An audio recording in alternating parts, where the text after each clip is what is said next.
Welcome all friends. आम्ही निघालो आता चंदनपुरी. म्हणजे बोल. आज हम आए हैं चंदनपुरी की यात्रा में जो मालेगांव में चंदनपुरी नाम के एक गांव है उसमें हम आए और आज मतलब 3 तारीख से वो यात्रा चल रही है पर हम आज आए हैं और ये यात्रा है ना इधर बानुबाई का मंदिर है माहेर है और खंडेराव महाराज और बानुबाई का मंदिर है. इनकी याद में ये यात्रा चलती है. तो चलो हम जाते हैं यात्रा में. नदीच्या काठावर सूर्याची पहिली किरण अलगद उतरतात. सह्याद्रीच्या कुशीत विसावलेलं एक छोटेसं पण श्रद्धाने भरलेलं गाव म्हणजेच चंदनपुरी. जेथे माती बोलते, जेथे दगडांना इतिहास आठवतो आणि आजही जेथे येळकोट जय मल्हारी हा जयघोष हवेत घुमतो.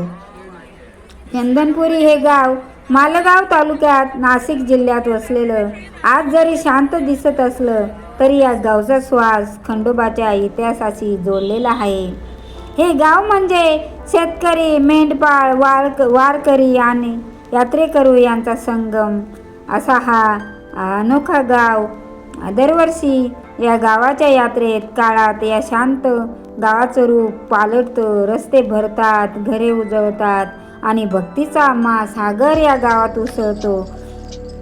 आणि 1 महिना एकदम गजबजलेलं असं हे चंदनपुरी गाव भक्तिभावाने गजबजलेलं असतं. आणि चंदनपुरी यात्रा म्हणजे फक्त जत्रा नाही, ती आहे लोकांची श्रद्धा.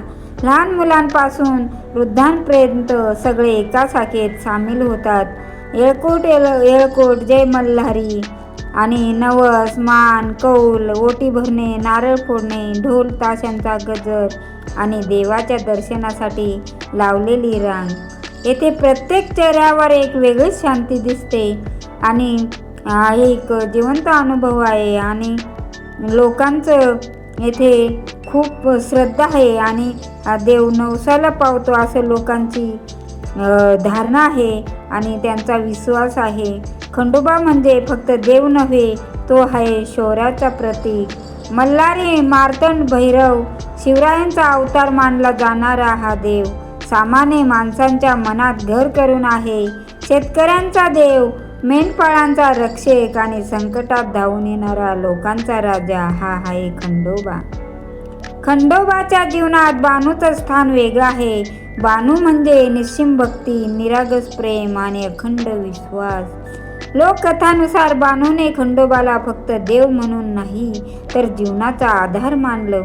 म्हाळसा आणि बानू एक धर्माची, एक प्रेमाची 2 तेजस्वी रूपं.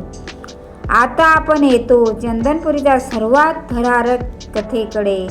एकदा नदीच्या काठावर बकऱ्या मरून पडल्या. खंडोबांच्या भक्तांच्या बकऱ्या एकदम मृतावस्थेत झाल्या. भक्त एकदम हताश झाले. पाहतो तर काय, त्यांच्या डोळ्यात अश्रू, मनात एकदम भीती आणि एवढ्या बकऱ्या मरून गेल्यामुळे सर्व भक्त नाराज झाले, हताश झाले. डोळ्यात अश्रू, मनात भीती. त्या भक्तांनी हात जोडून खंडोबाला साकडं घातलं. पाहतो तर काय, देवा तुझ्या नावावर जीव दिला, आता आमचा संसार तूच वाचव. सर्व काही तूच करणारा आणि तारणारा, मारणारा. आणि पाहतो तर काय, एकाएकी चमत्कार घडला. खंडोबांच्या कृपेने त्या बकऱ्या पुन्हा जिवंत झाल्या. ही एक आश्चर्याची गोष्ट. आणि एकदमच तेव्हापासून लोकांची देवावर, नदीवर श्रद्धा बसली. आणि ती नदी केवळ नदी नाही तर ती श्रद्धेची साक्षी बनली. आजही चंदनपुरी गावात परंपरा आणि आधुनिकतेचा संगम आहे. यात्रा आजही तितकीच श्रद्धेने भरवलेली आहे. फक्त साधनं बदलली आहेत, मोबाईल, कॅमेरे, ब्लॉग्स, पण भावना मात्र तशाच पवित्र आहेत. येथे येणारा प्रत्येक माणूस काहीतरी मागतो, सांगतो. कोणी आरोग्य, कोणी रोजगार, कोणी कुटुंबातील सुख, पण जाताना सगळ्यांच्या चेहऱ्यावर एक समाधान असतं, कारण खंडोबा फक्त देत नाही, तो धीर देतो. नदीच्या काठावर उभं राहिलेलं, खंडोबाच्या चरणांनी पावन झालेलं, श्रद्धा, इतिहास आणि चमत्कारांची गाथा सांगणारं हेच आहे आमचं चंदनपुरी गाव. येळकोट येळकोट, जय मल्हार. तर मित्रांनो, चंदनपुरी हे गाव खूपच असं धार्मिक आणि एकदम म्हणजे जेथे वारासुद्धा भक्तीचा जप करतो, जेथे मातीला इतिहासाचं सोनं लाभलं आहे आणि जेथे दरवर्षी खंडोबा मल्हारीच्या जयघोषाने असं म्हणतं दुमदुमतो, तेच ते पावनस्थान चंदनपुरी. आणि येथे श्रद्धा, शौर्य आणि चमत्काराची अशी आपल्याला साक्ष देणारे हे गाव. चंदनपुरी यात्रा म्हणजे फक्त गर्दी नाही, तो एक भक्तीचा महोत्सव आहे, लोकपरंपरेचा जिवंत इतिहास आहे. नाशिक जिल्ह्यात मालेगाव तालुक्यात दरवर्षी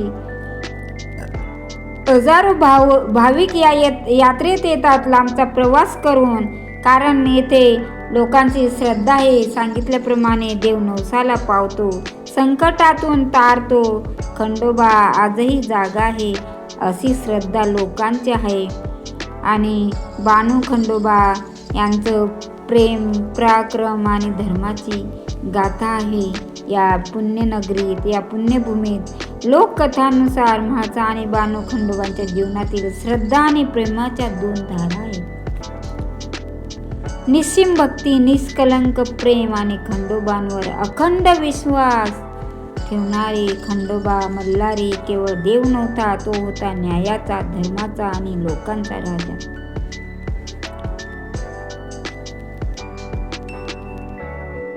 तर मित्रांनो, अशी होती ही बानू खंडोबांची कथा आणि चंदनपुरी यात्रेमागचे कथा, धार्मिक आस्था, धार्मिक श्रद्धा. तर त्यानिमित्ताने दरवर्षी 1 महिना ही यात्रा भरत असते आणि खूप मोठी, मला तर वाटतं मी माझ्या जीवनात बघितलेली ही पहिलीच एवढी मोठी यात्रा मी पाहिली. खूपच मोठी यात्रा आहे. आणि आम्ही असं जाऊन आलेलो होतो, परंतु यात्रेला पहिल्यांदाच गेलो. काल आम्ही यात्रेला गेलो.